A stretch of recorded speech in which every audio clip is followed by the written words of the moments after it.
आज की कहानी एक ऐसी माँ की है जिसे उसके बेटे के साथ वो सब करना पड़ता है जो कोई सोच भी नहीं सकता। लेकिन ऐसी सिचुएशन उस पे क्यों आ गई, यही हम आज देखने वाले हैं। मूवी का नाम है ला लूना।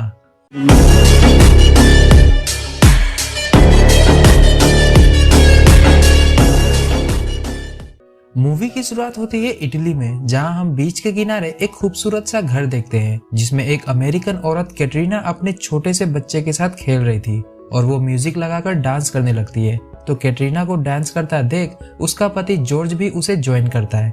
जॉर्ज और उसकी मॉम इटालियन थी। अब वो दोनों डांस में इतना मग्न थे कि उनके बेटे जॉय से ध्यान हट जाता है, जिसके बाद जॉय क्यूट सी शक्ल बनाकर अपनी दादी के पास आ गया था। आगे हम देखते हैं कि किसी अननोन रीजन की वजह से कैटरीना जॉय को एक साइकिल पर लिए रात में घर छोड़कर निकल जाती है। आगे 12 सालों बाद हम कैटरीना को एक विला में देखते हैं। कैटरीना ने अब डगलस नाम के बंदे से शादी कर ली है। जॉय भी उन्हीं के साथ रहता है और वो सभी मिलकर ब्रेकफास्ट कर रहे थे।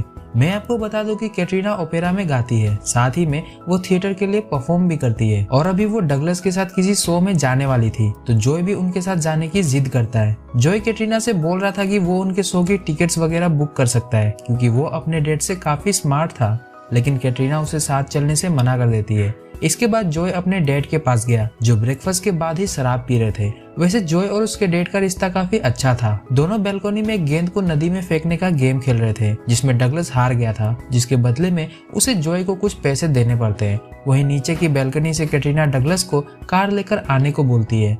अब जब डगलस कार लेकर उन्हें लेने आ रहा होता है कि घर के बाहर ही उसका एक्सीडेंट हो गया। यह देखकर जॉय और कैटरीना भागकर डगलस के पास जाते हैं, लेकिन तब तक वो मर चुका था। सो ड्रिंक एंड ड्राइव का एक और उदाहरण आपने यहाँ भी देख लिया। खैर आगे सब साथ में डगलस का फ्यूनरल करते हैं और आसपास के पड़ोसी कैटरीना को अजीब सी सिंपैथी भरी नजरों से देख रहे थे, इसलिए कैटरीना जॉय के साथ इटली वापस जाने का फैसला करती है। अब जॉय एक स्मार्ट और पढ़ने वाला लड़का था, तो उसे स्कूल और असाइनमेंट की पड़ी थी, लेकिन कैटरीना उसे ये बोलकर समझा लेती है कि इटली में भी बहुत अच्छे स्कूल्स हैं जहाँ उसकी आगे की पढ़ाई हो जाएगी। आगे हम देखते हैं कि जॉय की दोस्ती कुछ हिप्पी लोगों से हो गई है जो हर तरह का नशा करते थे और अभी वो एक कार में था जिसमें लगभग 10 हिप्पी थे, वो भी नशे में भांड। जॉय को थिएटर जाना था तो वो कार से उतर जाता है। उसके पीछे जूलियन नाम की लड़की भी उतर जाती है और हम जूलियन के पीछे उसके एक दोस्त रॉबर्ट को भी देखते हैं। जॉय जूलियन के साथ थिएटर में आता है तो थोड़ा हाइड एंड सीक खेलने के बाद दोनों नशा वशा करते हैं और नशे में ही एक दूसरे को किस करते हुए फिजिकल हो जाते हैं। मूवी खत्म होने के बाद दोनों अपने अपने घर निकल गए थे। इसके बाद जॉय कैटरीना का शो देखने जाता है। कैटरीना भी थिएटर की एक जानी मानी स्टार बन चुकी थी, मतलब वो सक्सेसफुल है और उसके पास पैसों की कोई कमी नहीं थी। तो परफॉर्मेंस के बाद कैटरीना की मैनेजर मरीना उसे याद दिलाती है कि आज उसके बेटे जॉय का बर्थडे है। कामयाबी का नशा देख रहे हो दोस्तों? इस नशे में कैटरीना अपने इकलौते बेटे का बर्थडे तक भूल गई थी। वैसे वहाँ जॉय भी मौजूद था। वो उसके लिए कल पार्टी का प्लान करती है। अब अगले दिन हम देखते हैं कि कैटरीना ने जॉय के बर्थडे की एक जोरदार पार्टी दी है जिसमें जॉय के हिप्पी फ्रेंड्स और जूलियन भी आए हुए थे। उन सभी के साथ कैटरीना डांस कर रही थी, लेकिन जॉय को ये अच्छा नहीं लगता और केक काटने से पहले ही वो जूलियन के साथ वहां से चला जाता है। अब जब केक आया तो कैटरीना बर्थडे बॉय को ढूंढ रही थी और जॉय उसे जूलियन के साथ खोपचे में दिखता है। कैटरीना को लग रहा था कि जॉय और जूलियन खुदाई कर रहे हैं, लेकिन पास जाने पे वो देखती है कि जूलियन जॉय के हाथ में इंजेक्शन लगाकर उसे ड्रग्स दे रही थी। ये देखने के बाद तो कैटरीना के होश ही उड़ गए। उन दोनों ने भी कैटरीना को देख लिया था। जूलियन तो वहां से सीटी बजाते हुए निकल जाती है। कैटरीना पहले उस इंजेक्शन को तोड़कर जॉय को वापस पार्टी में लाती है और केक कटते ही दोनों घर के लिए निकल गए थे। जॉय नशे में जल्दी जल्दी चलते हुए घर जा रहा था। वही रास्ते में उसे मुस्तफा नाम का दोस्त भी मिलता है जिसके साथ थोड़ी मस्ती करके वो घर आता है, जहाँ कुछ वर्कर कर्टन्स को ठीक करने का काम कर रहे थे। तो जूलियन को जॉय से बात करने का मौका ही नहीं मिल पाता। वो उससे पूछ रहे थे कि कब से वो हिप्पी के साथ घूमकर ड्रग्स ले रहा है, लेकिन जॉय उसकी किसी भी बात का जवाब नहीं देता। थोड़ी देर में कुछ लोग एक पियानो को लेकर घर में आते हैं। तब तक गुस्से में जॉय ने एक पुराने टीवी का स्क्रीन तोड़ दिया था। वेल तो डिलीवरी वाले बंदों के जाते ही जॉय पियानो बजाने लगता है, वो भी अजीब तरह से। वही कैटरीना उसके हाथ को चेक करने की कोशिश करती है ताकि वो देख सके कि उसने कितने सारे इंजेक्शंस लिए हुए हैं, लेकिन जॉय उसे ऐसा करने नहीं देता और दोनों में लड़ाई होने लगती है। कैटरीना उसे मार रही थी तो जॉय भी कैटरीना पर हाथ उठाता है। बाद में जब माँ बेटे लड़ाई करते करते थक जाते हैं तो दोनों अपने अपने कमरे में चले जाते हैं। कमरे में वापस आने के बाद जॉय वापस से ड्रग्स लेने की तैयारी कर रहा था, लेकिन वो कैटरीना को परेशान देखकर वो ड्रग्स लेकर घर से निकल जाता है। इधर कुछ घंटों बाद जब कैटरीना जॉय को उठाने आती है तो उसे जॉय कमरे में नहीं मिलता। उधर जॉय भटकते भटकते एक पुरानी टूटी हुई बिल्डिंग में आकर इंजेक्शन लेने की प्लानिंग कर रहा था कि तभी वहां उसे एक छोटा सा बच्चा उसे इंजेक्शन लेते हुए देख लेता है। अब उस बच्चे को लग रहा था कि जॉय नर्स है, इसलिए वो इंजेक्शन ले रहा है और उस बच्चे की बातों से परेशान होकर जॉय वहां से भाग जाता है। आगे जॉय एक अमेरिकन शॉप में जाता है जहां उसे फ्री की आइसक्रीम मिलती है और वो अपनी मॉम की तरह एक इंग्लिश गाने पे मस्त डांस करता है।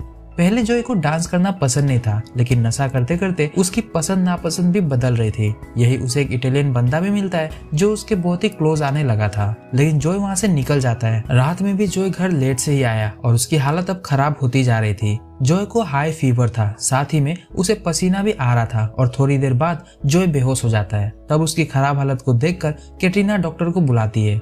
डॉक्टर के हिसाब से जॉय को ओवरडोज हुआ है और उसे 24 घंटे बाद ही होश आएगा। अगली सुबह जब कैटरीना एक्सरसाइज कर रही थी तब उससे मिलने मरीना आती है क्योंकि उन्हें नए प्रोग्राम में जाना था, लेकिन कैटरीना नहाते वक्त फूट फूट कर मरीना के सामने रोने लगती है क्योंकि उसे जॉय की हालत पे तरस आ रहा था। इसलिए कैटरीना घूमते घुमाते मुस्तफा से मिलती है तो मुस्तफा उसे अपने घर लाता है। मुस्तफा के घर में चारों ओर सिर्फ अश्लील फोटोज ही थी। यहाँ मुस्तफा कैटरीना को चाय पिलाते पिलाते बताता है कि वही जॉय को ड्रग सप्लाई करता है क्योंकि उसे पैसे इकट्ठा करके अपने देश वापस जाना है। साथ ही में वो जॉय का अच्छा दोस्त भी है। ये सब सुनकर कैटरीना उसे बहुत सारे पैसे देती है ताकि वो जॉय का पीछा छोड़ दे, लेकिन जाने से पहले मुस्तफा उसे जॉय के लिए कुछ ड्रग्स दे देता है।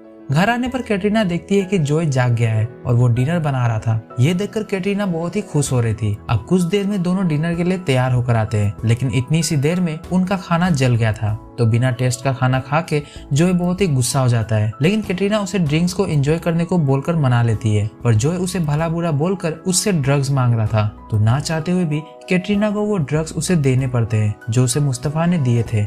लेकिन जॉय के पास इंजेक्शन नहीं था, इसलिए वो ड्रग्स नहीं ले पाता और गुस्से में खुद को इंजर्ड करके कैटरीना के गोद में सो जाता है। तभी वो कैटरीना का हाथ पकड़ के अपने हथियार के ऊपर सहलाने लगता है। साथ ही में वो उसके संतरों को भी पी रहा था। अपने बेटे के लिए क्या क्या नहीं करना पड़ रहा था कैटरीना को। जॉय के सोते ही वो साफ सफाई कर अगली सुबह अपने उस्ताद के पास आती है। उसके उस्ताद अभी पैरालिसिस हो चुके थे और कैटरीना उनसे अपने दुख को शेयर कर रही थी कि तभी वो देखती है कि जॉय भी वहाँ आ गया था। जॉय उसे बताता है कि उसे यहाँ का एड्रेस मरीना ने दिया है। अब जब वो वापस घर जा रहे थे तो वो एक रेलवे क्रॉसिंग पर रुकते हैं जहाँ कैटरीना जॉय को उसका सच बताती है कि वो डगलस का नहीं बल्कि जॉर्ज का बेटा है। कैटरीना ने उसे छोड़ दिया क्योंकि जॉर्ज को उसका गाना गाना और उसकी एक्टिंग पसंद नहीं थी और इसी रेलवे क्रॉसिंग के पास उन्होंने पहली बार किस किया था। तो जॉय भी कैटरीना को यही किस करता है, जिसके बाद कैटरीना उसे उसके बचपन का घर दिखाने ले जा रही थी, लेकिन कैटरीना जानबूझ के उसे इधर उधर घुमाने लगती है ताकि जॉय अपने रियल डैड से मिलने की जिद छोड़ दे। आगे उनकी कार का टायर पंक्चर हो जाता है तो कैटरीना टायर चेंज करने लगती है। अब तक जॉय समझ गया था कि कैटरीना उसे उसके पिता से नहीं मिलवाना चाहती, इसलिए टायर लगते ही वो कार लेकर वहाँ से भाग जाता है। अब कैटरीना ने पैदल ही अपना सफर जारी रखा था। तभी उसे एक इटालियन बंदा विलियम अपनी कार में लिफ्ट देता है। कैटरीना भी उससे फ्लर्ट कर अपना काम निकलवा रही थी कि तभी उसे गैस स्टेशन पर उसकी कार खड़ी हुई दिखती है, मतलब जॉय भी वहीं होगा। तो वो विलियम से जिद कर गैस स्टेशन पर रुकने को बोलती है क्योंकि उसे भूख लगी थी। अंदर जॉय भी लंच कर रहा था, लेकिन वो कैटरीना से बात नहीं करता। कैटरीना भी उससे बात नहीं करती और ऐसा प्रिटेंड करने लगती है कि वो विलियम से बहुत खुश है। जॉय भी उसे देखकर बहुत ही जेलस होता है और वो वहीं रखे बर्तनों को म्यूजिकल इंस्ट्रूमेंट्स की तरह बजाकर सबका ध्यान अपनी ओर खींच लेता है। जॉय को वैसा करता देख कैटरीना भी बहुत खुश थी और वो विलियम को सच बता देती है कि जॉय उसका बेटा है, इसलिए वो उसके साथ नहीं चल सकती। जिसके बाद दोनों वहीं गैस स्टेशन वाले मोटल में रुकते हैं। रात में जब कैटरीना की फीलिंग बढ़ जाती है तो वो तो जॉय के साथ घपाघप करना चाहती थी, लेकिन वो खुद को कंट्रोल करके सिर्फ जॉय के सामने अपने झील से पानी निकालती है। कैटरीना ये सब इसलिए कर रही थी क्योंकि वो बीमार थी। उसे समझ नहीं आ रहा था कि आखिरकार वो कर क्या रही है। हो सकता है कि उसने भी नशा किया होगा। फिर कैटरीना के सो जाने के बाद जॉय नशा करता है और अगली सुबह कैटरीना उसे उसके डैड के स्कूल में छोड़ देती है, जहाँ जॉर्ज अनाथ बच्चों को ड्राइंग के जरिए अपनी फीलिंग्स बताना सिखा रहा था। वहीं जॉय भी एक ड्राइंग बनाता है और स्कूल खत्म होने के बाद वो जॉर्ज का पीछा करते हुए उसके घर आता है। ये वही घर है जहाँ जॉय का बचपन बीता था। जॉय ने जानबूझ के जॉर्ज से अपना जूता एक्सचेंज कर लिया था। जब जॉर्ज उसे उसका जूता लौटा रहा था तब जॉय उसे बताता है कि आपके बेटे ने उन्हें बहुत ढूंढा, वो उसी के साथ ड्रग्स लेता था और अब उसके बेटे की मौत हो चुकी है। दरअसल जॉय अपनी सच्चाई जॉर्ज को बताना नहीं चाहता था, वो बस अपने डैड से एक बार मिलना चाहता था। तो जॉर्ज से मिल लेने के बाद जॉय भागता हुआ कैटरीना की शूटिंग पर आता है, जहाँ बहुत सारे क्रू मेंबर्स एक नाटक की रिहर्सल कर रहे थे। मरीना उसे कैटरीना से मिलवाती है और फिर दोनों माँ बेटे अपने अपने दुखों को जताकर एक दूसरे में लिपट कर रोते हैं। जॉय की जिंदगी में उसे हमेशा अपने पिता की कमी खलती रही, जिस कारण से उसे ड्रग्स की लत लग गई और कैटरीना ने भी अपने इस दर्द को थिएटर करके छुपा लिया। लेकिन इस दौरान माँ और बेटे में दूरी आ गई थी, जो अब जाकर खत्म होती है। एंड में हम देखते हैं कि उनके शूटिंग पर जॉर्ज भी आ गया था। पहले तो उसने जॉय को झूठ बोलने के लिए एक जोरदार थप्पड़ लगाया, फिर कैटरीना की परफॉर्मेंस देख वो भी जॉय के साथ खुश था। मतलब अब जाके उनकी फैमिली का रीयूनियन हुआ। इसी एंड के साथ ये मूवी खत्म हो जाती है। तो देखा, किसी के चले जाने से हमें अपने गम को रोकर या किसी भी तरह से बाहर निकालना चाहिए, नहीं तो उस गम को अपने अंदर छुपाए रखने की वजह से हमारे दूसरे रिश्तों में भी काफी दरारें आ जाएंगी। मूवी डाउनलोड करनी हो तो डिस्क्रिप्शन से टेलीग्राम ग्रुप ज्वाइन करें, और वीडियो पसंद आया तो वीडियो को लाइक और चैनल को सब्सक्राइब जरूर करें। तो आज के लिए इतना ही। हम आपसे दोबारा किसी और वीडियो में एक नई कहानी के साथ मिलेंगे। तब तक के लिए बाय।